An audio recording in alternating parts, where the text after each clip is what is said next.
several of Republicans in Congress have supported this decision by the Supreme Court, and Hakeem Jeffries, the Democratic leader, has called you a wannabe king. Why wouldn't him a low IQ? But why wouldn't he doesn't even know?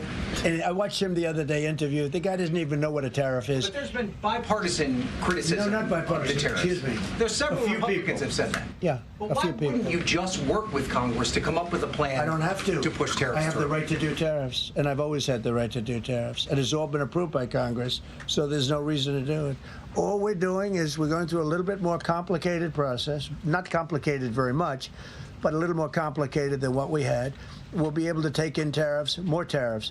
And the Congress people and the Congress, the Canadian tariffs last week. There's been votes in the Senate against it. Yeah, because we lost 2 Republicans or 3 Republicans because they're not good Republicans.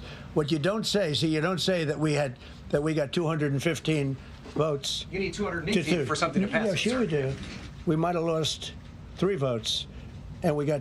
And what was the score on the Republican side? 215 to 3, right? But you don't say that. We have great unity. There's great unity in the Republican Party, and I hope everyone's going to vote Republican, because otherwise you won't have a country left. Because these people have been destroying. They are destroying our country.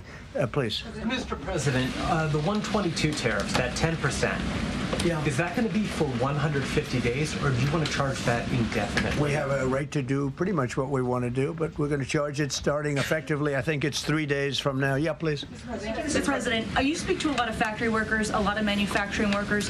What does the Supreme Court ruling say? What's that message to those factory workers? Well, I think the factory workers are happy because we're now telling them that they're going to look. The man I met with yesterday, who owned a factory, was out of business. He was out of business, and now he's employing 5 times. In fact, I walked in.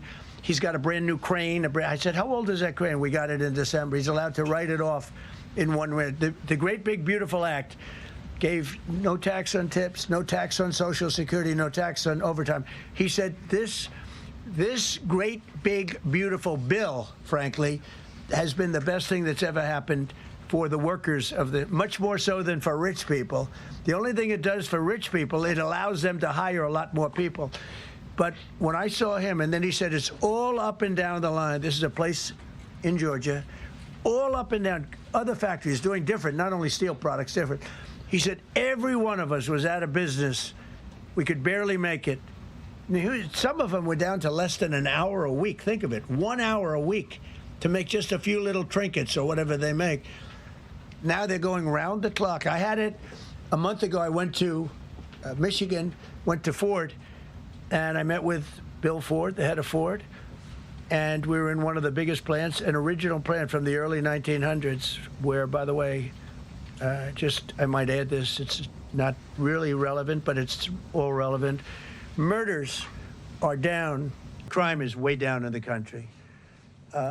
The factories that we're talking about, the people that we're talking about, they are so thrilled with Trump. So whether we charge IEEPA tariffs or whether we charge tariffs under a different section, that's what we're going to be doing.